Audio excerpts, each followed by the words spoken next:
All right, welcome in. You know the drill. I'm out here scrolling the marketplace jungle so you don't have to, dragging real listings into the light and figuring out whether the price is honest or whether the seller's been huffing his own exhaust fumes. 20 cars today, every one of them somebody's great deal. Let's find out who's telling the truth. First one up. So we've got a 1969 Cadillac Coupe de Ville, red, 70,000 miles, asking $14,500. First gut reaction? That's a fair number for a clean 69 Caddy. Not a giveaway and not a robbery.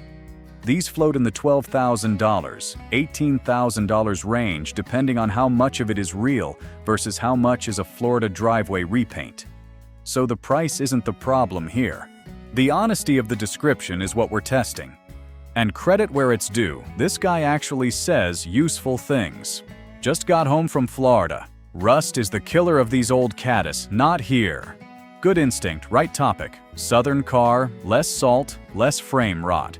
That's genuinely the first thing you check on a 57-year-old land yacht.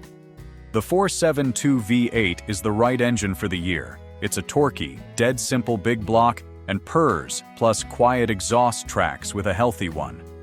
New Caddy wire wheels with wide white walls, cold AC, functional top, original chrome. If all that's true, this is a driver you can actually enjoy, not a project. But here's where the ex-flipper in me starts squinting. He says, the underside is perfect. I don't see him showing it. On a Florida car, humidity and coastal air can still eat metal. No rust, needs undercarriage photos, not a sentence. Cold air on a 69 sigh. Is that the original R12 system converted or a window unit's worth of cold? Ask. No mention of service records, no mention of when that 472 was last touched, and 70,000 miles on a 69 is either honest low mileage or a 5-digit odometer that rolled over to 170,000 decades ago. He doesn't say which, and that's a $4,000 question. What you're really signing up for. These cars are simple but thirsty and heavy. Front-end bushings and steering boxes wear, cooling systems get lazy, and vacuum-operated everything. Headlight doors, AC flaps, loves to quit. Floats down the road can also mean the suspension's tired. The haggle, bring cash, ask for underside and engine bay photos before you drive out. In person, check floor pans, trunk seams, and the frame rails behind the front wheels. Watch it cold start and feel for a slushy shift. If it's clean, $13,000 is a strong buy. If the underside tells a different story, walk. Verdict: buy after inspection. The price is honest if the metal is. Get under it before you fall in love. 2. All right, let's roll out of that Cadillac's driveway and go find something that weighs about a third as much and costs about a third as much. Total mood swing. Here's a 1976 MG MGB convertible. Red, 81,429 miles. Manual, asking $4,800. And honestly, that's a reasonable number. A driver-quality rubber bumper MGB lives right in that $4,000, $7,000 window, so nobody's getting robbed here. The price already got reduced too, which tells me it's been sitting a bit and there's likely room to nudge lower. Now, quick real talk on the year, because it matters. 1976 is a rubber bumper MGB. That's the post-74 federalized version with the big black park bench bumpers and, more importantly, a raised ride height and softened suspension to meet U.S. bumper height laws. Purists sniff at these. The chrome bumper cars from the 60s bring the real money. So a 76 is the affordable way into MGB ownership, which fits this price fine. Just don't let anyone tell you it's a collector-grade investment. It's a weekend toy, priced like one. What I actually like: the listing hits the right notes without overselling. Underneath is solid. Current PA inspection, clean PA title, new exhaust, top in excellent condition. A current Pennsylvania inspection is worth something. That state actually looks at floors and frames, so somebody with a lift signed off on it recently. New exhaust is a real checkable dollar amount. Tonneau cover and luggage rack included, no fluff. But here's what he didn't say, and it's the whole ball game on a British roadster. Not one word about the cooling system, the SU carbs, or the electrics. MGBs run hot. The twin SUs go out of tune and gum up. And Lucas wiring, the Prince of Darkness, is the running joke for a reason. Grounds corrode, gauges flicker, the charging system sulks. Runs great on an MGB means runs great today. Also, no mention of the clutch, the synchros, second gear likes to wear, or whether the frame rails and floor pans behind the doors are solid. That's where these rot even in the north. What you're signing up for, a genuinely fun, simple, fixable car where you become the mechanic. Parts are dirt cheap and everywhere, which is the saving grace. The haggle. It's been reduced and it's end of season in Pennsylvania. That's your leverage. Nobody's fighting you for a convertible in November up there. Offer $4,200. Meet around $4,400, $4,500. In person. Cold start it. Watch the temp gauge on a real drive. Check for oil pressure. Wiggle every electrical switch and put your thumb on the floor pans and rockers. Verdict. Buy after inspection and treat that fresh PA inspection as a good sign, not gospel. Bring a friend who speaks Lucas. 3. Let's leave the little British roadster behind and go look at something from the complete opposite end of the size chart. American, heavy, and dripping in old money luxury. And this one comes with a story. We've got a 1953 Lincoln Capri hardtop, Palace Green metallic, 5,000 miles, asking $15,500. Gut reaction. For a car this rare and this loaded, that's a genuinely sane number, as long as you read the whole novel he wrote, because this is one of the most honest listings I've seen in a while. And I mean that as a compliment. This guy told on the car so thoroughly I almost don't have a job here. Let's start with the story, because it's the hook. Carrera Panamericana chase car, 42nd Capri, built in April $53. And to his enormous credit, he says straight up, "We cannot verify that." The trail goes dry in Mexico. So treat the race history as flavor, not value. You're not paying a Panamericana premium here, and you shouldn't. It's a cool campfire story with a clean paper trail only back to the 90s. Now the mechanicals, and this is where the honesty is almost refreshing. The 317 Y-Block V8 fires easily, runs well, over 200 horsepower and 300 pound-feet. Solid for 53. It's mated to a GM Hydromatic, which is actually correct. Lincoln bought these from GM back then, so that's not a red flag, that's history. He flags the accelerator pump, you feather it off a stop, that's a cheap carb rebuild. He flags the previous owner's vapor lock fix from a botched dual exhaust. Good, that's a guy who understands the car. But here's the real math. Read the electrical list again. Blinkers don't work, horn doesn't work, heat and fan don't work, lighter's dead, wipers occasional, power windows finicky, and it's a 6-volt system. He keeps saying, someone who knows what they're doing could sort it in a weekend. I've heard that sentence 100 times, and I'll translate it. He couldn't sort it, and vintage 6-volt gremlins are rarely a weekend. Old cloth wiring, corroded grounds, marginal 6-volt connections. That's a rabbit hole, not an afternoon. Budget real time or real money. Then the brakes. And this is the one I actually care about. Hard pedal, non-stock GM vacuum booster with a pressure tank. Believed to be an issue. On a 4,000-pound car with drums all around, brakes aren't a someday item. That gets fixed before it drives anywhere serious, full stop. The rest is honest patina. Surface corrosion on suspension and rockers, paint bubbles at the lower door corners, true mileage unknown on that 5,000 reading. Assume it's a restored then lightly driven car, not a 5K mile time capsule. And hey, it comes with 3 spare hoods and 4 fenders, which is either a fantastic parts stash or a quiet hint about how hard body panels are to find for these. The deal: $15,500 for a rare, loaded, running and driving 53 Capri is fair to good money, but you're buying a to-do list. Offer $13,000, settle around $14,000, and let the brakes and electrical be your bargaining chips because they're real dollars. In person, test those brakes in a parking lot first. Confirm the frame and floors under that surface rust are solid, and run it long enough to see the temp gauge behave. Verdict: buy after inspection. This is a good, honest car for someone who enjoys the fiddling. If you want to just turn a key and cruise, this'll frustrate you. Bring your multimeter. 4. Alright, let's jump forward a few decades and swap all that old money luxury for some cheap Reagan-era V8 fun. Way less to read on this one too. This seller believes in brevity. Here's a 1985 Ford Mustang LX 5.0 convertible, automatic, 130,000 miles, asking $7,400 or best offer. Gut reaction. That's ballpark right for a Fox body vert, maybe even a touch strong for an auto with no photos described, but the ORBO tells me he already knows there's wiggle room.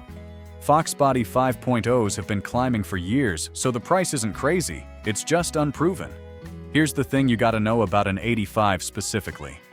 That is a carbureted 5.0. 1985 was the last year before Ford went to sequential fuel injection in 86. So no 5.0 HOEFI magic here. It's a Holly-fed carb setup making around 180 horse. Not a bad thing. Carb Foxes are dead simple and easy to work on, but it means this isn't the injected car the internet fetishizes, and the price shouldn't pretend it is. Also worth noting, an 85 vert with an automatic is the softer, cruiser spec version. The manual notchbacks are what the drag guys chase. This is a boulevard car, and that's fine, just price it like one. Now the listing. Nice original car, runs excellent, brand new top and boot. Okay, a new convertible top and boot is a real checkable expense, couple grand if done right, so that's a genuine plus on a drop top. Runs excellent on a 41-year-old carbureted car means it started in the driveway today. I want to see it warm, idle, and pull through the gears before I believe it. But look at what he didn't say, because it's basically everything. No mention of rust, and Fox's rot at the strut towers, floor pans, torque boxes, and the rear frame rails. And this thing's in New Jersey, salt country. That's the #1 thing to check, and he said nothing. No mention of the transmission condition, no interior description, no engine history, no photos referenced at all. Clean title, sure, but 130,000 miles on a car this age with 0 service detail is a blank check. What you're signing up for? A fun, easy, cheap-to-fix cruiser if the body's solid, or a money pit welding project if it isn't. The mechanicals are the easy part on these. The sheet metal is what makes or breaks the deal. The haggle, he's already flying the BO flag and dangling trades for a motorcycle or a Camaro, which tells me he wants out, not necessarily top dollar. That's leverage. In person, bring a magnet and a flashlight. Check both strut towers from under the hood, the floor pans, the torque boxes, and the frame rails ahead of the rear wheels. Watch it cold start. Listen for a slushy or flaring auto shift. If the body's clean, $7,400 is fair, and I'd offer $6,500. If you find rot in the towers, it's a $3,000 car and you walk. Verdict: buy after inspection. And the inspection is entirely about rust. Solid body, do the deal. Bubbly strut towers, run. 5. Let's pull out of that Fox body's driveway and go look at something a lot of people forget Ford even made. A Maverick. And this one's clearly not grandma's grocery getter. We've got a 1970 Ford Maverick, red, small block V8, automatic, asking $13,500. Gut reaction. For a built Maverick, that's not unreasonable.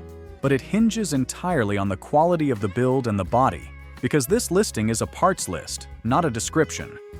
He's selling me the mods, not the car. And let's talk about that parts list, because it's actually a promising one. Small block Ford, Ford 9-inch rear end, Holley double pumper, Edelbrock intake, aluminum heads, headers, MSD ignition. That's a coherent, real street strip combo. The 9-inch especially is the good news. It's the bulletproof rear axle everybody swaps in, so somebody spent real money doing this right, not just bolting on chrome. Frame connectors and a spare steering column in the extras tells me this thing's been set up to actually put power down, not just look loud. 1970 was the Maverick's first year too. Lightweight compact, cheap platform, and these have become a legit budget muscle alternative to Novus and Darts. But here's where the ex-flipper squints hard. Notice what's missing. He never tells you which small block, 302, a stroked 347, a 351 swap. That's a huge difference in value and in what you're buying. No displacement, no build sheet, no mention of who did the machine work or how many miles are on the combo. Runs and drives. That's the bare minimum phrase. And on a modified car, it's doing a lot of quiet work. It doesn't say runs great, doesn't say it's tuned, doesn't say it's reliable. A Holley double pumper that's not dialed in is a bucking, flooding, hard-starting headache.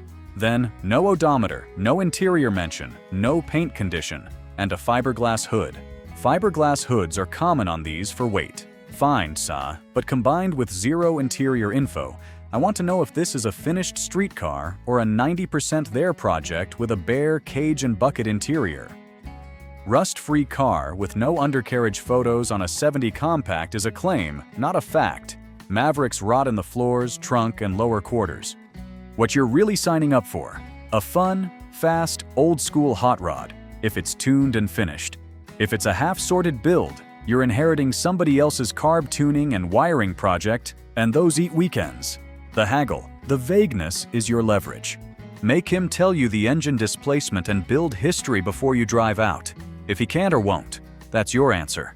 In person, cold start it, drive it hard enough to feel the trans and the tune, look for a title that matches and get under it to verify rust-free and see how clean that frame connector work really is.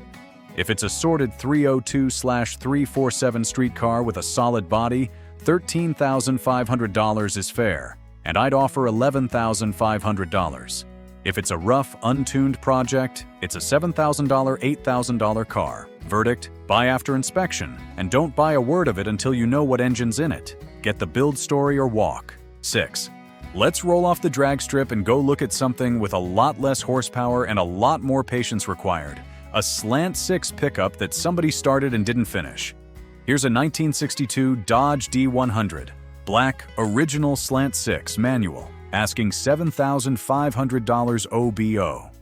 Gut reaction: for a rust-free, all-original body project truck with paintwork already done, that's a fair entry price. These swept-line-era Dodges are the affordable, overlooked cousin to the F100s and C10s everybody fights over. You're not paying Chevy tax here, and that's the appeal. Let's read it, because he's honest about one big thing right up front. Mid-restoration. He's not pretending this is a finished truck. That's the whole pitch. Great time to finish the build. Deserves to be finished. Translation: somebody got it far enough to be exciting, then ran out of money, time, or interest, which is exactly why it's $7,500 and not $15,000. That's not a red flag, that's just the honest state of a project. The question is, how much is left? The good news that actually supports the price: no rust truck, all original body, all glass, and bodywork already done by a named shop. Million paint and body. Naming the shop is a small thing, but I like it. It's checkable. And complete glass plus a solid body means you're skipping the two most expensive and miserable parts of any old truck project. The Slant 6 is a genuine bonus too. That's the legendary Leaning Tower of Power, one of the most indestructible engines Chrysler ever built. Simple, tough, parts everywhere. But here's what he did not say. And on a mid-restoration, that list is the whole deal. Does it run? He says, original Slant 6 cylinder. He does not say it runs, drives, or even turns over. That odometer reading of 7 is a placeholder, so ignore it entirely. No mention of the brakes, the interior, the wiring, the transmission condition, or how complete the reassembly is. All glass is great, but is it all back in the truck or in boxes?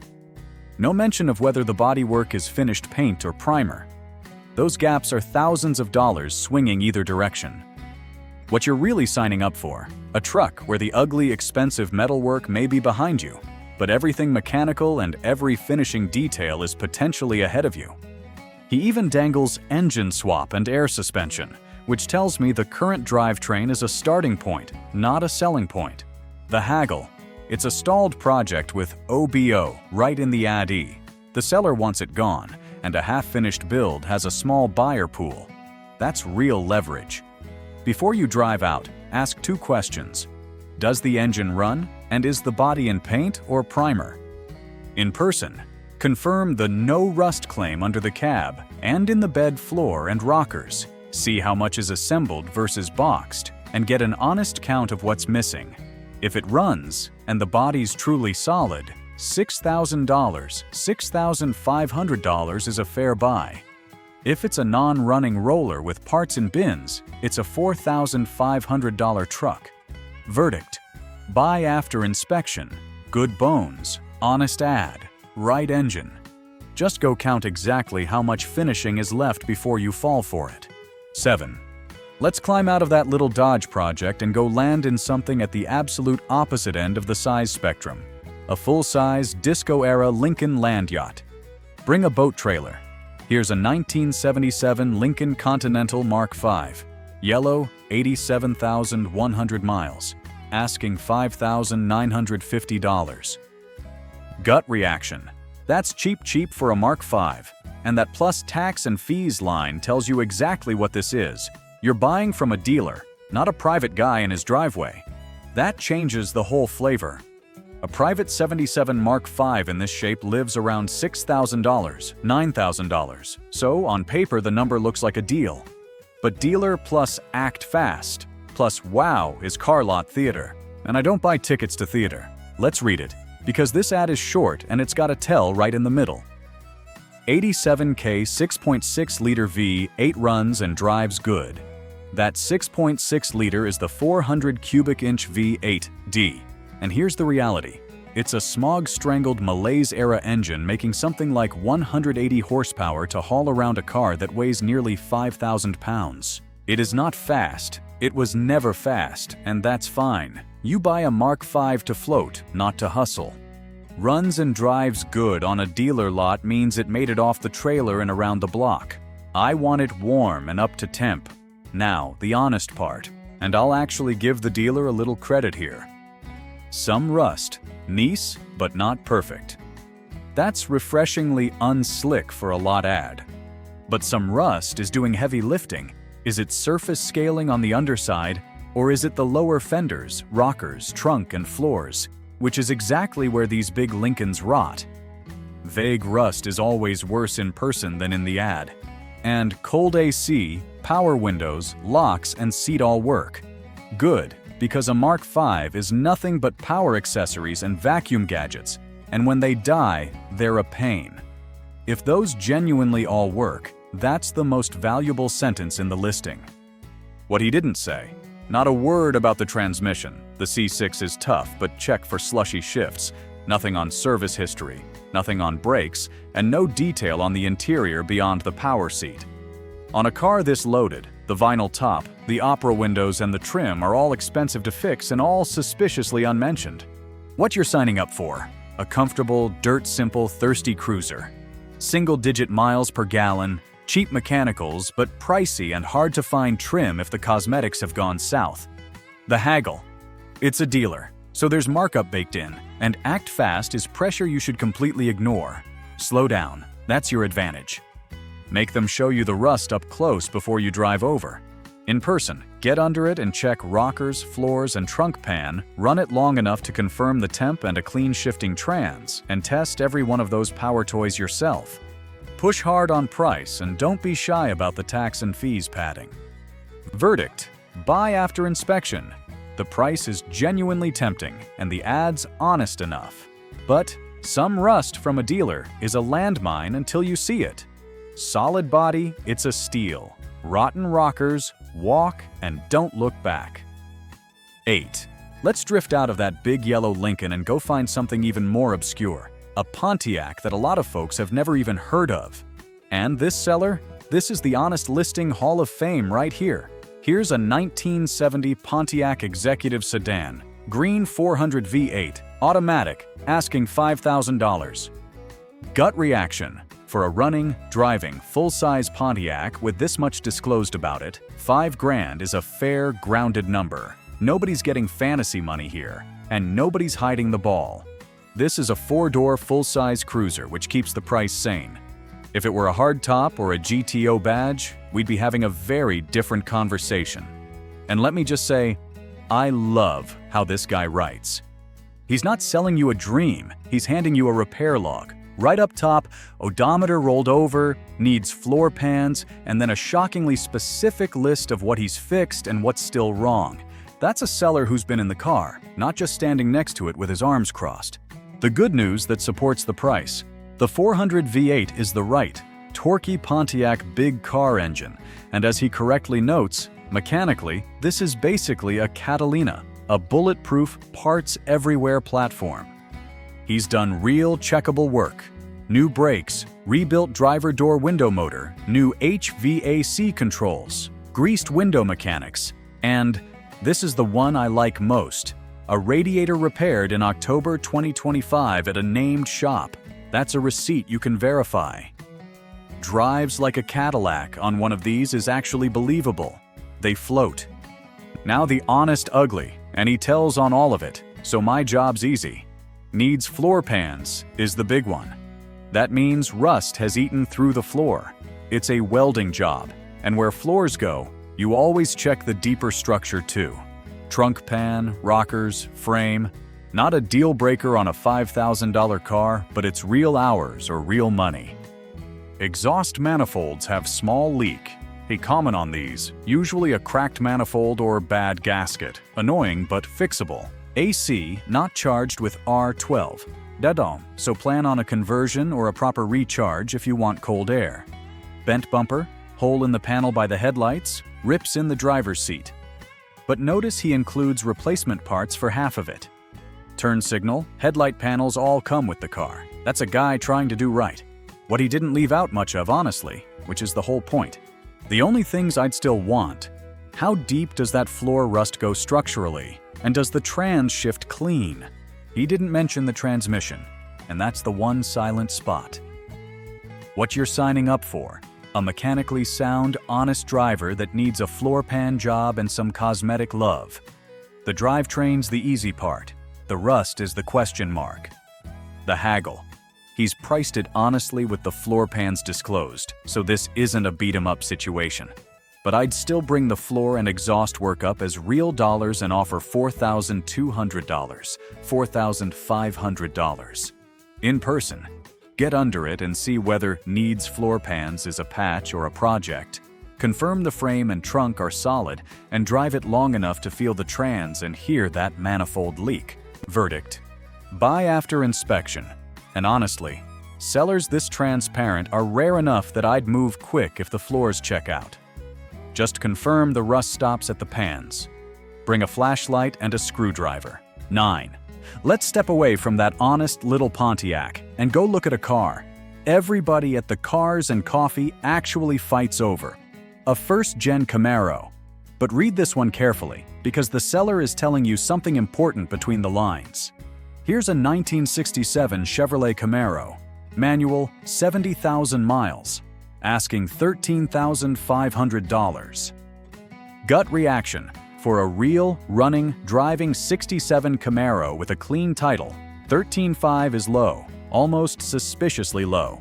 A driver-quality first-gen Camaro that starts, runs, and drives usually opens in the low to mid-20s and climbs fast from there. So the price alone makes me lean in. The question is why it's cheap. And the why is right there in the ad, and it's the most important thing here. Belonged to my dad, it was inheritance to me. Don't know what's it works. This is an heir selling a car they don't understand. That is a double-edged sword, and you need to hold both edges at once. The opportunity side, an emotional or uninformed seller who just wants the car gone, priced under market because they genuinely don't know what they have. That's how deals happen. Starts, runs, and drives. Clean Texas title. If that's all true, this is the good kind of estate sale. The danger side. And this is where I slow you way down. Don't know what's it works. I know he did a lot of customized work to it. I know the paint is not original. Translation. This car has an unknown build history, done by a guy who can no longer explain any of it. That's a black box. A lot of customized work could mean a beautifully sorted restaurant, or a half-finished project with mismatched parts, a swapped engine, and wiring only Dad understood. And here's the one that matters most on a first-gen Camaro. There is not one word confirming the VIN, the cowl tag, or whether it's a numbers-matching car versus a clone. At this price point, the difference between a real SS/RS and a plain six-cylinder car somebody dressed up is tens of thousands of dollars. What the seller genuinely couldn't tell you: the engine, the drivetrain, service history, what customized work actually included, rust condition, or whether the body's straight under that non-original paint. First-gen Camaros rot in the floors, trunk, cowl, and rear frame rails, and a repaint can hide a lot of bondo. What you're really signing up for: potentially a great buy, potentially inheriting a mystery. The upside is real because the risk is real. The haggle. This is not a beat-em-down situation. It's a verify everything situation, and the seller literally invited it. Call me. We can figure it out together. Take them up on it. Before money changes hands, decode that VIN and photograph the cowl tag to learn what the car actually is. Bring someone who knows first-gen Camaros, put it on a lift, magnet the panels for filler, and check floors, trunk, and cowl for rust. Confirm what engine and trans are actually in it. Verdict: buy after inspection, but the inspection is everything here. If the VIN and body check out, $13,500 is a steal, and I'd move fast. If it's a rusty clone with a mystery build, it's an $8,000 car and a headache. Do your homework before you fall in love with it. 10. Let's pull out of that Camaro mystery box and go look at something a little more buttoned up. A Mopar B-body with an actual story that hangs together. And there's a fun little naming trap in this one we gotta clear up first. Here's a 1967 Dodge Coronet 440, green, automatic, 66,000 miles, asking $16,500. Gut reaction: fair to good money if the details hold, and there's real substance in this ad to work with. But let me untangle the name, because it trips people up constantly. Here's the thing: Coronet 440 is a trim level, not the engine. The 440 here is the model designation, one step below the R/T. So your instinct might be, ooh, 440, big block. But slow down, that's not automatically what the 440 means on the badge. However, this seller then says, F-code car with rebuilt 440. And that's the good part. The F-engine code on a 67 Mopar means it actually has the 440 Magnum big block. So this is that rare case where the trim says 440, and the engine really is a 440. Nice. A rebuilt 440 in a mid-size B-body is a torque monster and exactly the drivetrain you want. Now let's read the rest, because it's a well-constructed ad. Southern car, very solid. Right claim for the right reason. That's your rust story. And on a Georgia car, it's plausible. Seats, carpet, top all replaced. Real, checkable money and fresh interior and a new top. Aftermarket AC. Honest. He's telling you it's not factory, which is fine on a driver. And I actually respect this line. Paint and seats in these pics look brighter than they are in person. Pics in shade are true color. A seller managing your expectations downward is the opposite of the usual game. That's a guy who doesn't want you disappointed in the driveway. The context line. Posting for a close friend who is 77 with too many cars. That's the classic honest estate thinning setup, same energy as a couple cars we've seen today. Believable, and usually means a motivated but not desperate seller. Now what's missing? Because even good ads have gaps. It says, rebuilt 440, but not how long ago, by whom, or how many miles since. A rebuild in 1995 is a very different thing than one last year. No mention of the transmission. The 727 torque flight is bulletproof, but confirm it shifts clean. F-code car is great, but I want to verify the fender tag and VIN actually match that claim at this price. Whether it's a genuine F-code car or a 4.4, oh, that got swapped in later matters for value. And very solid, still needs undercarriage photos. Southern doesn't mean rust-free, it means rustless. What you're signing up for: a genuinely desirable torquey Mopar cruiser with fresh interior. The good stuff. The drivetrain's proven. Your homework is verifying the numbers and the rebuild history. The haggle? It's priced honestly, and it's a desirable car, so this isn't a lowball situation, but the rebuild's unknown age and the aftermarket AC are fair points to trim on. Offer $15,000, expect to land around $15,500, $16,000 if it checks out.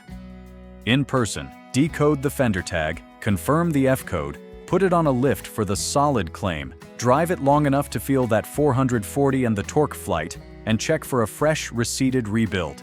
Verdict: buy after inspection. Honest ad, right engine, real interior work. Just verify the fender tag and get the rebuild story before you hand over $16,500. Solid numbers. This is a keeper. 11. Let's roll out of that Mopar's driveway and jump forward into the last gasp of the C3 Corvette era. The malaise years, where the styling still looks fast and the engine, well, we'll get to the engine. Here's a 1981 C3 Corvette, white, 350 automatic, 59,000 original miles, asking $18,000. Gut reaction. That's on the high side for an 81 C3i. These are the affordable Corvettes, and a clean driver usually lives more in the $12,000, $16,000 range. So $18,000 means this one had better be as nice as the ad claims, because the year itself is working against the price. Let me explain why. Here's the C3 reality check on an 81 specifically. This is a smog-era 350 making around 190 horsepower. It looks like it should melt the tires. It does not. These are cruisers, not rockets, and the market prices them accordingly. The big money in Corvettes is in the earlier and later cars, not the early 80s ones. That's not a knock. It's just why $18,000 raises my eyebrow for this year and an automatic. Now, credit where it's due.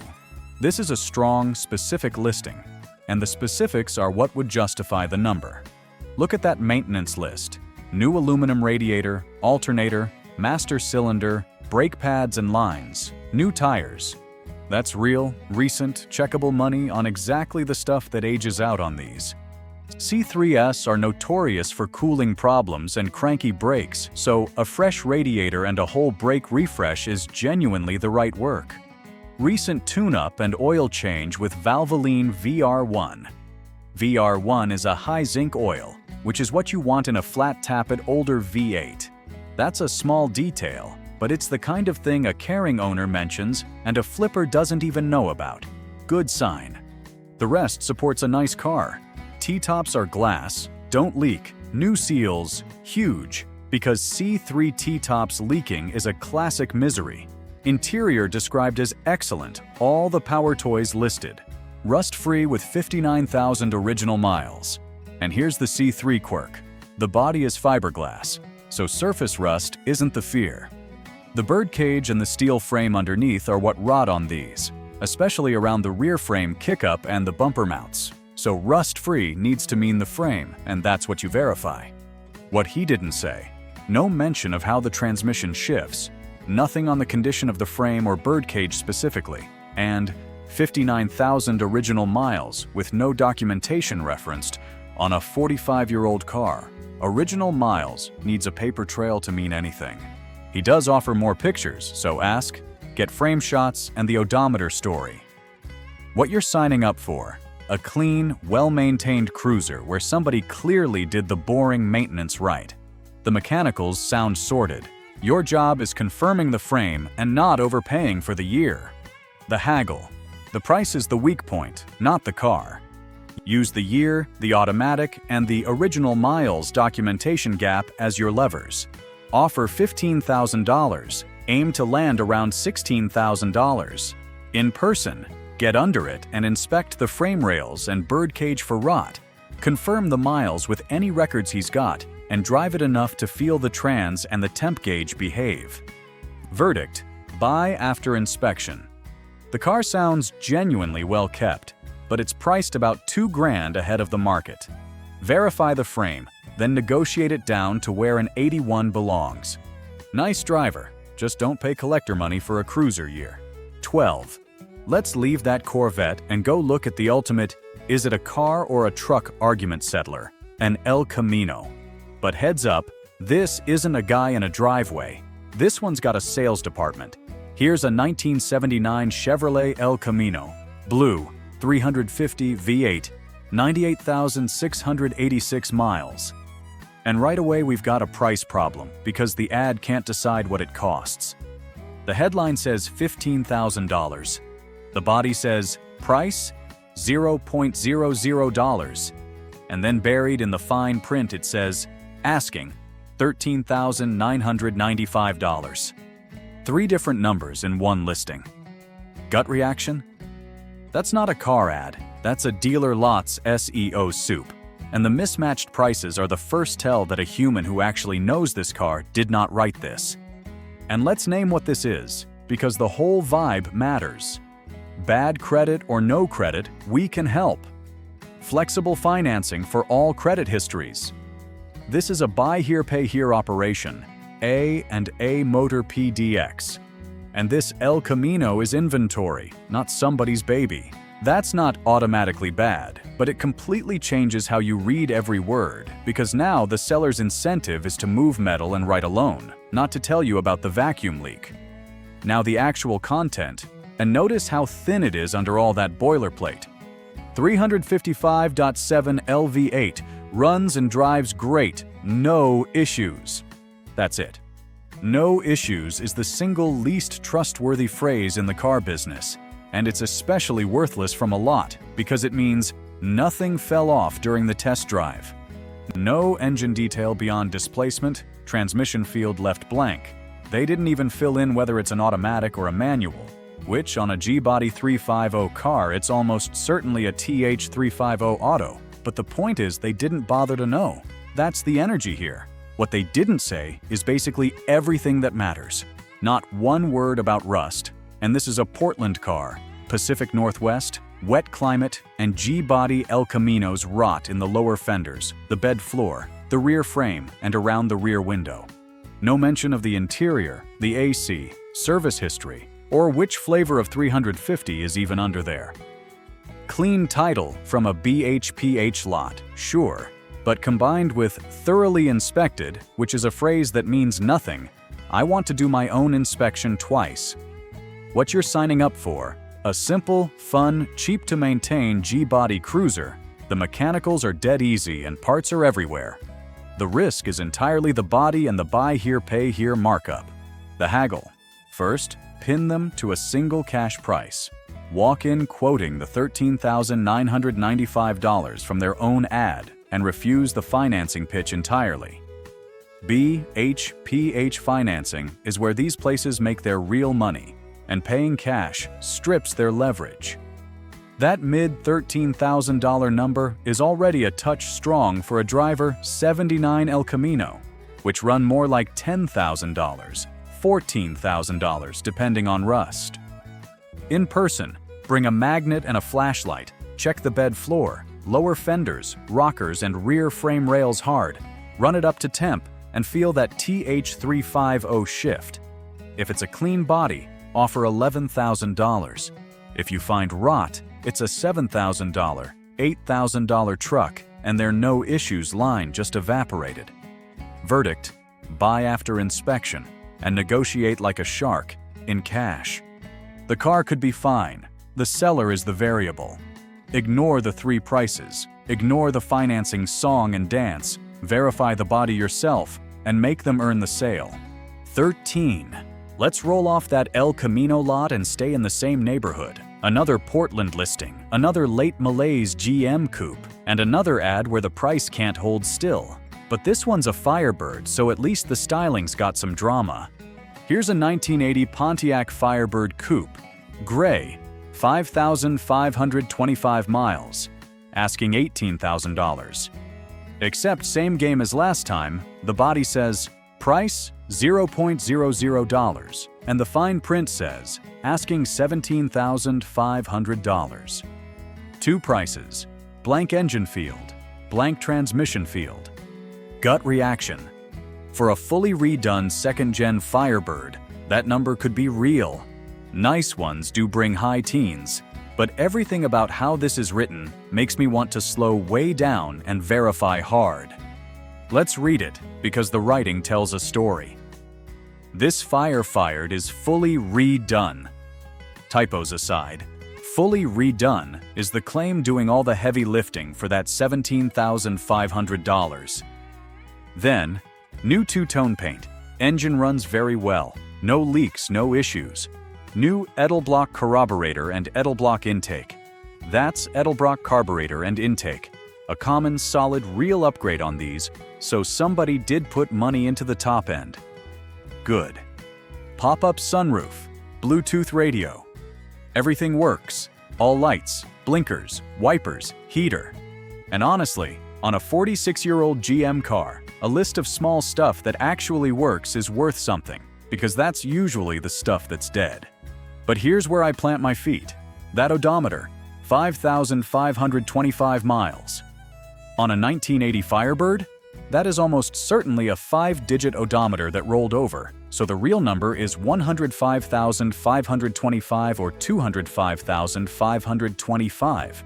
The ad doesn't say original miles, doesn't say documented, doesn't acknowledge it at all, which combined with fully redone, tells me this is a repainted, refreshed driver, not a 5,000-mile time capsule. Don't pay time capsule money for it. And notice what the fully redone claim conveniently skips. The ad never names the engine. Blank field, and the text only mentions the carb and intake, not the actual displacement. Is this the original Pontiac 301? A Chevy 350 swap, the anemic 4.9? At $17,500, that's a massive blank. No rust on a wet climate Oregon car needs undercarriage proof. Second-gen F-bodies rot in the floors, the rear frame rails, and around the rear window and T-panel. And fully redone bodywork can hide filler. A fresh two-tone repaint is exactly where I'd magnet every panel. One more flag, low-key. This reads like the same dealer voice as the last El Camino. Same city, same $0.00, then real price in the fine print format. If it's a lot, expect markup and read no issues as lot speak for ran fine around the block. What you're signing up for? Potentially a nicely refreshed, upgraded cruiser, or a repainted high-mileage driver wearing a rolled-over odometer and an optimistic price. The haggle. Pin them to the $17,500 from their own ad, in cash, and make the mileage and the mystery engine your two big levers. Before you drive out, ask flat, what engine is in it, and what's the real mileage story? In person, decode that VIN. The 8th digit tells you the original engine.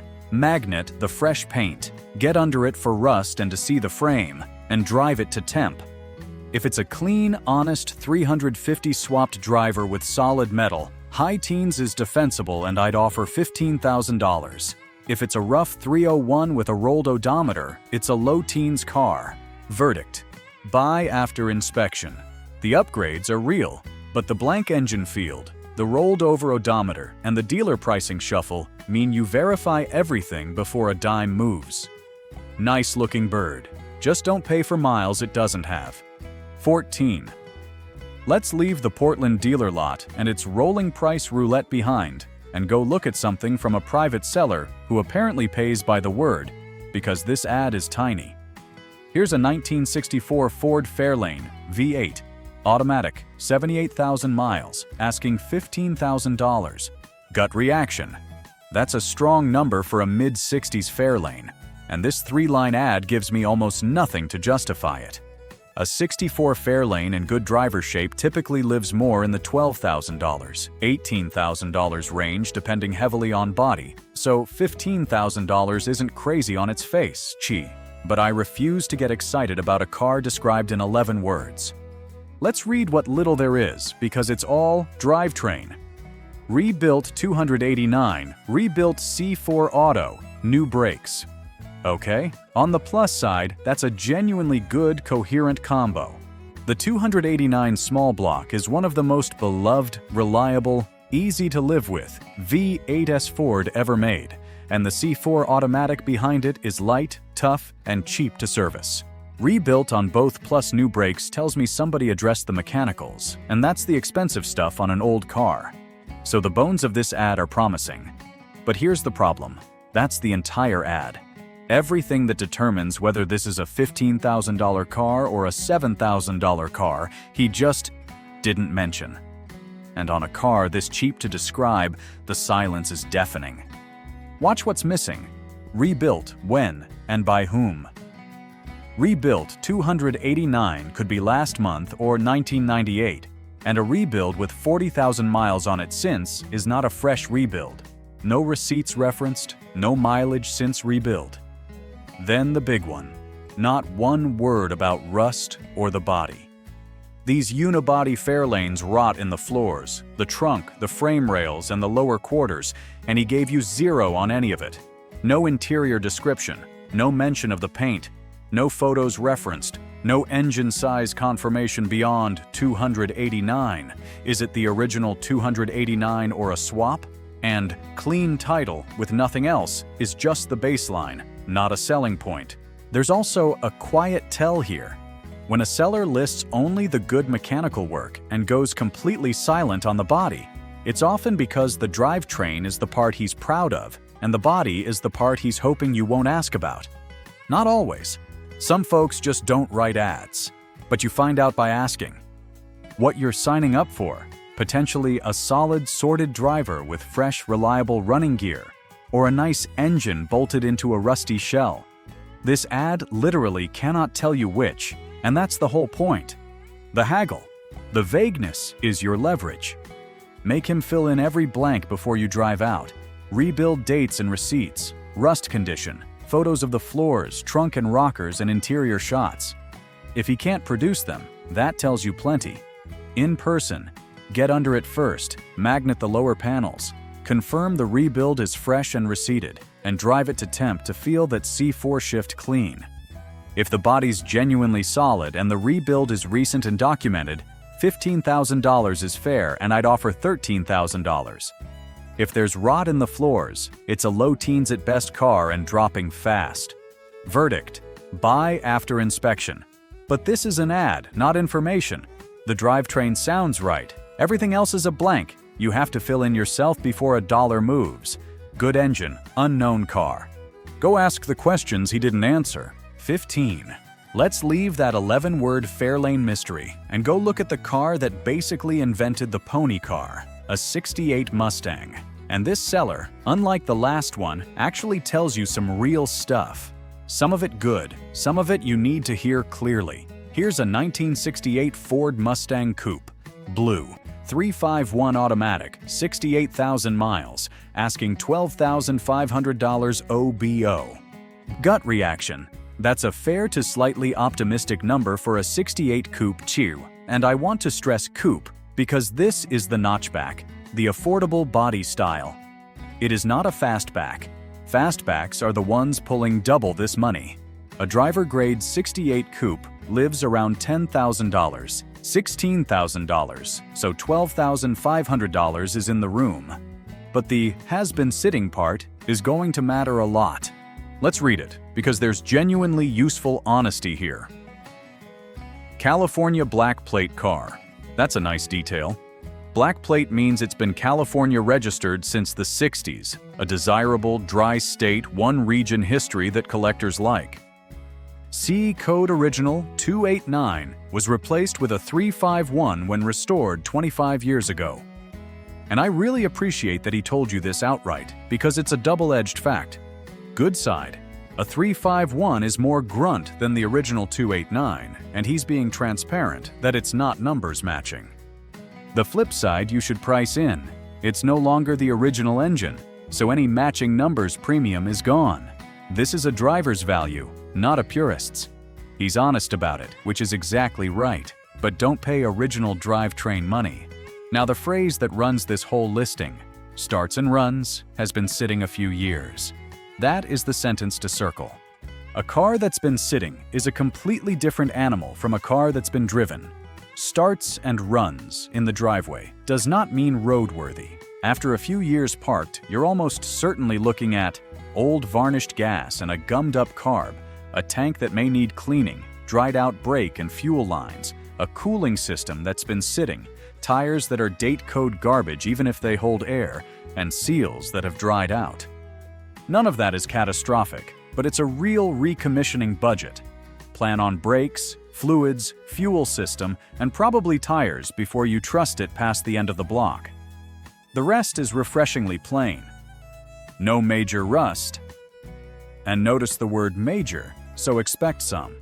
Check the classic Mustang rot spots. Floor pans, torque boxes, cowl, trunk, lower fenders. Has paint issues. He's telling you it's a driver finish, not a show car, which squares with the price. Interior excellent. No accidents, clean title on hand. One thing to sort out. P&O registration means it's currently on planned non-operation in California. So it hasn't been registered to drive recently, which fits the sitting story and means you'll handle getting it road legal again. What you're signing up for: an honest, transparent driver-grade 68 coupe with a desirable California history and a non-original 351D that needs a proper wake-up from sitting before it's a reliable cruiser. The haggle, or best offer, plus has been sitting, plus paint issues, is a stack of leverage, and the recommissioning cost is your best bargaining chip. It's real money you'll spend day one. Offer $10,000, aim to land around $11,000. Before you drive out, ask exactly how long it's actually sat and whether it's been run recently. In person, get under it for the no major rust claim. Magnet the panels. Check floors and torque boxes hard. And, critically, don't judge it on a 2-minute driveway idle. If you can, get it up to temp and confirm brakes and cooling before you trust anything. Verdict: buy after inspection. Honest ad, desirable black plate car, fair driver price. Just go in with eyes open that starts and runs. After sitting means you're buying a recommissioning project on top of the purchase. Budget for the wake-up, negotiate for it, and it's a solid buy. 16.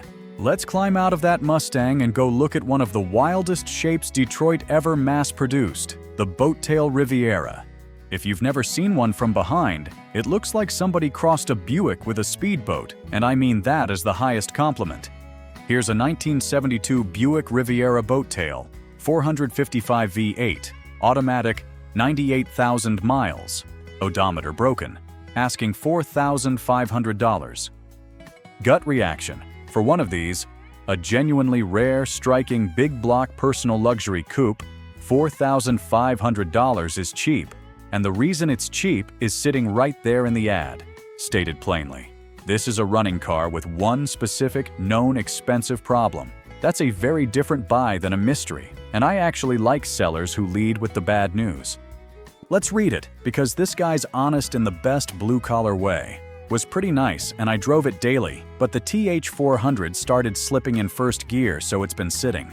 There it is, the whole reason for the price. Up top, no games. So let's talk about that TH400 because it's the crux of the deal. The TH400 is one of the toughest automatics GM ever built. And here's the good news buried in the bad. A TH400 slipping in first gear specifically is often not a total grenade. It can be as simple as a stuck/failed governor, a modulator, or a valve body issue. Or yes, it can be worn clutches needing a rebuild. Point is, a TH400 rebuild is a known, bounded cost. These are cheap and easy to rebuild, parts are everywhere, and any competent shop can do one. So you're not buying a mystery. You're buying a car that needs a transmission. You can price with one phone call. The rest of the ad is a nice stack of, the other stuff is fine. Great running and reliable 455 engine. And that's the news that matters. Because the 455 big block is the expensive, hard part, and it's healthy. Just about everything else works. Brand new rims and tires, new radiator, new exhaust. New radiator and exhaust are real, checkable money. So the pattern here is good engine, fresh cooling and exhaust and tires, one bad trans. That's a very buyable problem car. Now the honest flags he did fly and the ones to check. Some rust starting to show. Appreciated, but starting to show is a range. Check the classic spots hard, because these big GM bodies rot in the lower fenders, rockers, trunk, and floors, and Boattail-specific rear glass and trim are a nightmare to find. Odometer broken, plus condition fair. So treat mileage as unknown and expect a driver, not a cream puff. And few months out of registration, clean title, easy transfer, fine. What he didn't mention, the interior beyond white, the brakes, a daily driven car that's now been sitting, check them. And exactly how long it's sat, which matters for fuel and fluids. But honestly, for a $4,500 honest ad, the gaps are small. What you're signing up for, a rare, gorgeous, big block cruiser that needs a TH400 sorted before it moves under its own power reliably. And the trans is the good kind of problem, known, bounded, and cheap relative to the car. The haggle, it's already priced for the bad trans, but been sitting, and some rust are still levers. Get a local trans rebuild quote first so you know your all-in number, then offer around $3,500 because you're the buyer willing to deal with the very thing that's scaring everyone else off. In person, confirm the 455 actually runs strong and doesn't smoke. Drive it far enough to feel whether it's only first gear slipping. Upshifts otherwise okay is a good sign it's not toast. Get under it for the real rust story and check those daily driver now sitting brakes. Verdict: buy after inspection, and this is the kind of problem car I actually like. Rare shape, healthy big block, one known fixable transmission fault, priced for it. If the rust is truly just starting and the 455 strong, get a trans quote, offer $3,500, and you've got one of the coolest looking cruisers on this whole list for pocket change. Boattail Rivieras don't come cheap twice. 17. Let's leave that boattail Buick's transmission woes behind and circle back to C3 Corvette territory. We looked at an 81 earlier, and now here's a 75, which is a meaningfully different year in a couple ways worth knowing. Here's a 1975 C3 Corvette, yellow, V8 automatic, 79,000 miles, asking $16,850. Gut reaction. That's market to slightly high for a 75, and same story as the 81 we saw. These mid-70s C3s are the affordable Corvettes. Driver cars usually landing $12,000, $16,000. But this seller's leaning hard on a $20,000 of work with receipts claim. And if that paperwork is real, it changes the math. So this whole deal hinges on one thing: do the receipts actually exist? First, the 75 specific reality check. This is peak Malaise-era Corvette. 1975 was the low point for power. A smog-choked 350, making around 165 horsepower in base trim. It looks like a rocket, drives like a nice cruiser. Also, 75 was the last convertible year until 1986, but this is described as a hardtop coupe, so it's the T-top car. Fine, just setting expectations. You buy a mid-70s C3 for the look and the feel, not the quarter mile. One genuine plus, he flags, does not require smog.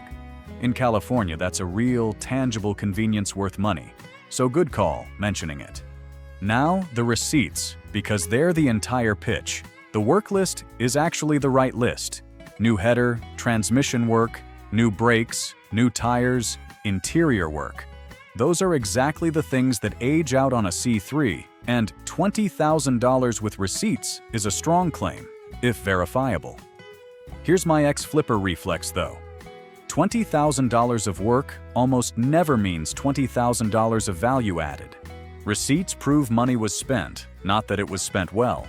And on these, transmission work is vague. Rebuild, or a $300 shift kit and fluid, and new header, singular, is a little odd on a V8 that has two. So the receipts are a green flag to read carefully, not a blank check. Make him hand you the actual stack and read what the work really was. And here's the tell I always watch for. The ad repeats itself and shifts voice. No issues at all. Everything works great. Will turn heads. Great show car.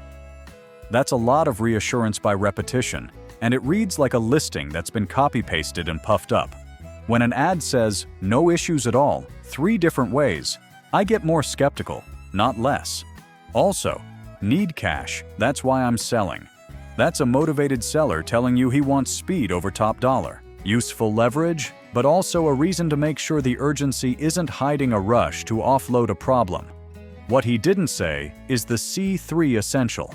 Not a word about the frame or bird cage. Same as the 81 Tartontas. The body's fiberglass, so surface rust isn't the fear, but the steel frame rails, especially the rear kickup, and the birdcage rot on these.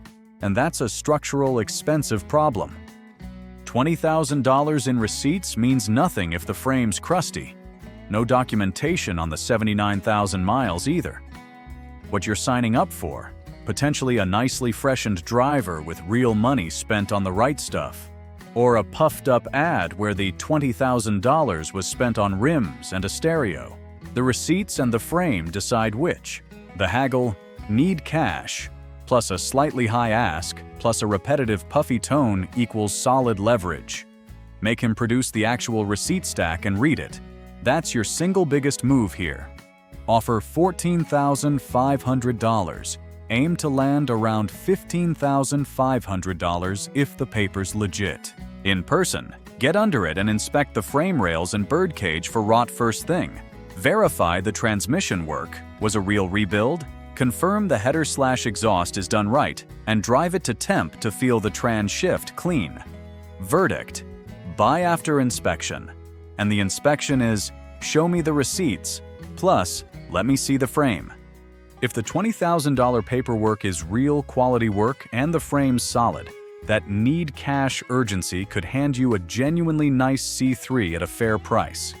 If the receipts are rims and stereo fluff or the frame's rotten, it's a low teens car and all that no issues at all talk was just talk. Read the paper, check the frame, then deal. 18. Let's close out this El Camino trilogy. We've now seen a buy here, pay here 79, and I've been waiting for a genuinely built one. Here it is, and this seller does something the others didn't. He actually itemizes the build like a man who kept the receipts in a folder. Here's a 1972 Chevy El Camino, custom paint, 350 crate/700R4, 71,000 miles, asking $20,000 firm. Gut reaction. That's the top of the range for an El Camino, no question. But unlike the dealer lot cars, this one has a detailed, coherent, high-quality build list that actually reaches toward that number. Whether it gets there depends on quality and body, but this is the first El Camino today where $20,000 is even a real conversation. The 72 is also the desirable one, by the way. Last year of the classic Chevelle-based body and that clean single headlight front end everybody wants. Let's read the build, because it's genuinely good and it's specific, which is the whole difference. 350/430 horsepower crate engine. A crate motor means a known, sealed, warranty-able starting point, not somebody's mystery rebuild, and 430 horsepower in a light El Camino is legitimately quick. 700R4 transmission. That's the right upgrade. An overdrive auto that turns a screaming highway car into a relaxed cruiser. Pairing a 700R4 with a crate 350 is exactly what a knowledgeable builder does. Bare disc brakes. That's a premium brake name, not a bargain kit, and it tells me somebody spent real money stopping this thing, which is the mod I most like to see on a car with more power. Anti-sway bars, rear air shocks, Recaro leather buckets, Recaro wheel, billet grille, new vinyl top with custom stitching. This is a cohesive Restomod where the money went to good brands and the right systems, not just chrome. That's the profile of a $20,000 car. Now the X-Flippers squint, because even good ads have soft spots. First, the honesty I appreciate. He flat out tells you, AC/heater, radio not working. A guy who lists the broken stuff on a $20,000 build is a guy I trust more on everything else. That said, non-working AC and heater is a real to-do, and on a finished car at full price, it's a fair thing to bring up. Second, $20,000 firm, no trades. He's drawn a hard line, and the itemized build tells me he believes he's got the receipts to hold it. Firm sellers with documented builds sometimes really are firm, but firm is a starting position, not a law of physics, especially once you're standing there with cash. What's missing? And it's the usual Restamod blind spot. He lists every shiny upgrade but says almost nothing about the underlying body and frame. Custom, paint over a 72 GMA body. Where's the rust story? These rot in the bed floor, lower fenders, rockers, tailgate, and rear frame. A beautiful build on a filler and Bondo body is still a filler body. Also, no mention of who built it or when the crate engine went in / how many miles are on it, and 71,000 miles on a modified car is almost meaningless. Is that chassis miles or engine miles? Different things.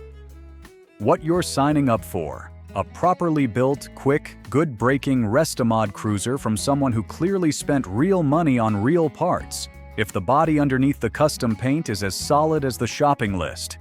The haggle, firm, is his opening stance, and the build supports a strong price. But your leverage is the non-working AC/heater/radio and the unverified body. You don't lowball a documented build. You inspect it and let real findings move the number. If the body's clean, $20,000 is defensible, and you might only shave a little. If you find filler or frame rust, firm evaporates fast. In person, get it on a lift and check the bed floor, rockers, and rear frame hard. Ask for the crate engine receipt and build documentation. Confirm the 700R4 shifts and locks up clean. And test those bare brakes in a lot. Verdict: buy after inspection. This is a real build, not a dealer lot fantasy. And it's the only El Camino today where $20,000 is honestly earnable. Verify the body under that custom paint and get the crate engine paperwork. If both check out, the firm price is fair for what it is. Just don't let a pretty parts list stop you from crawling underneath. The build is proven. The body is the question. 19.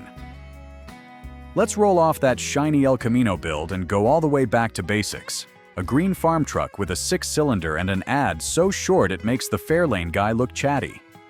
Here's a 1970 Ford F100 green inline-6 automatic 51,000 miles, rolled over, asking $10,000. Gut reaction. For a running 70 F100, 10 grand is fair to a touch strong, and this ad gives me almost nothing to hang it on.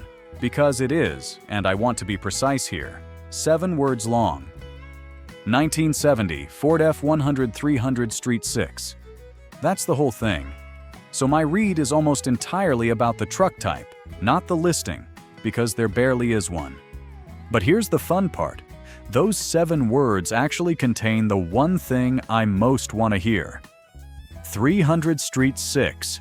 That's the Ford 300 cubic inch inline 6, and that engine is a legend.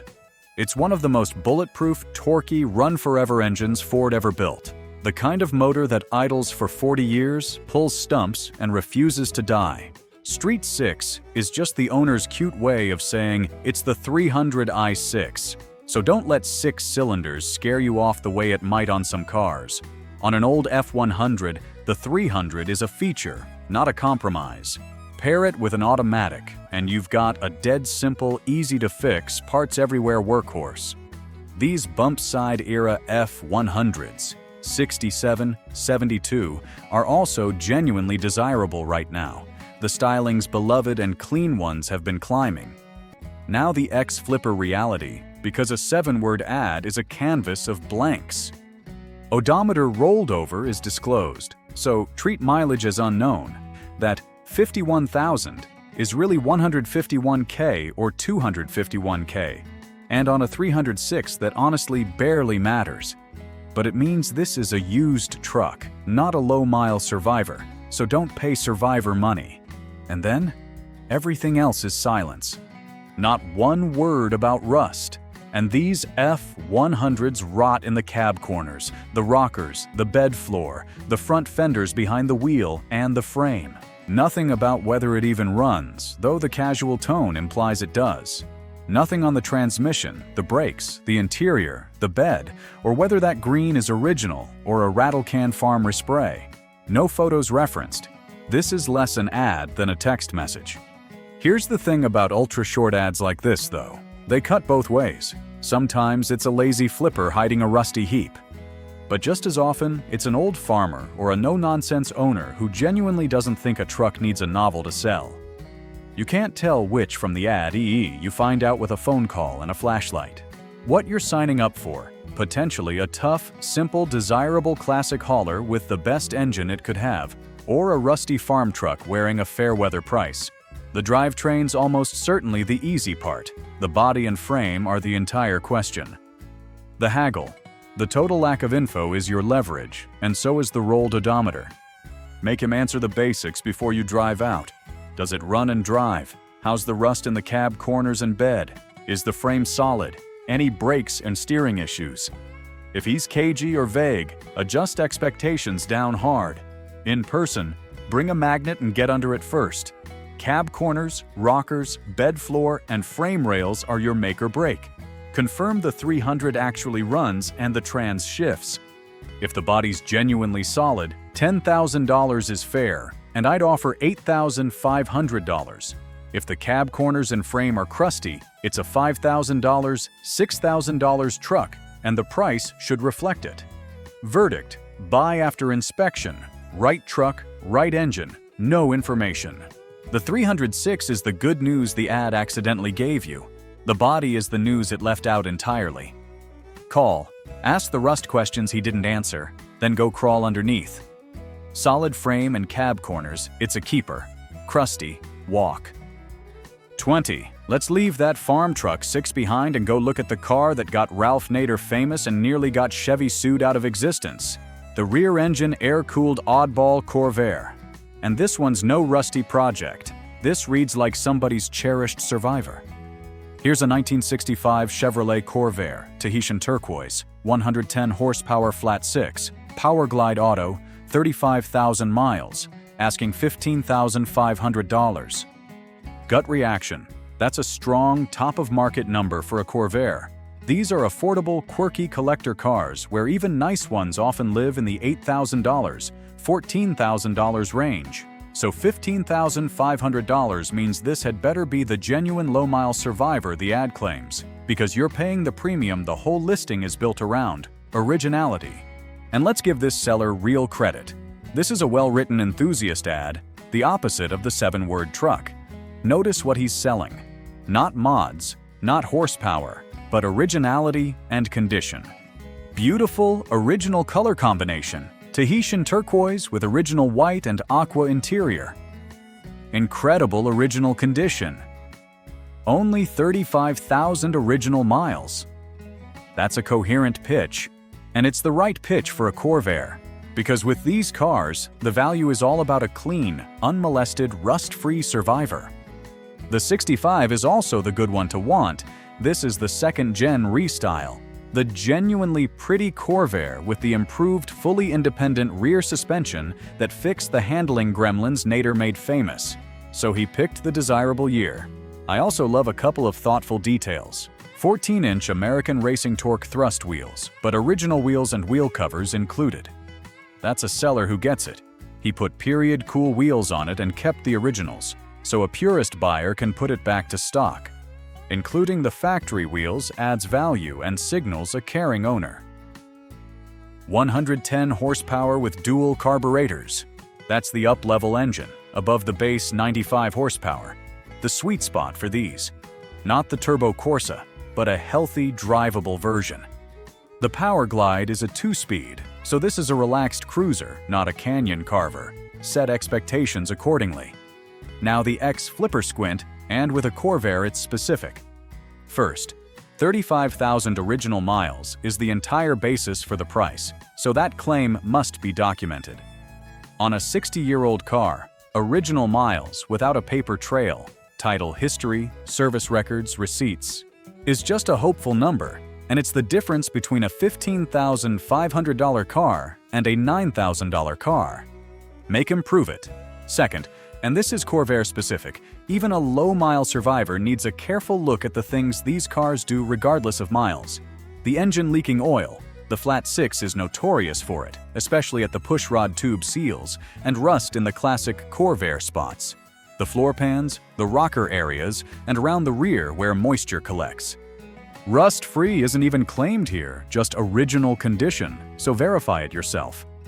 Third, no mention of a title status beyond the field, no recent service history, and no note on whether it's been running regularly or sitting. A Survivor that's sat can still need brakes, fuel system, and tires. What you're signing up for: a genuinely charming, correct, desirable Survivor Corvair, if the 35,000-mile claim is documented and the floors are solid. It's a cruiser and a show-and-shine car, not a hot rod, and that's exactly its appeal. The haggle. The price is premium, and it's leaning entirely on original 35,000 miles. So documentation is your whole negotiation. If he's got the paper trail, the price is defensible, and you're haggling over a little. If he can't prove the miles, that's your leverage to pull it down toward mid-teens or lower. Offer $13,500 as a starting point. In person, verify miles with records, check the floors and rockers for rust, look hard for oil leaks and a recent tune, and drive it enough to feel the power glide shift and the brakes work after any sitting. Verdict: buy after inspection. Lovely, correct, desirable Survivor, and a seller who clearly cares. But the price lives or dies on that 35,000 original miles claim, so make him document it before you pay the premium. Proven miles and solid floors, it's a fair top-dollar buy on a car you'll enjoy every sunny weekend. Unproven miles, negotiate hard. It's a mid-teens Corvair at best.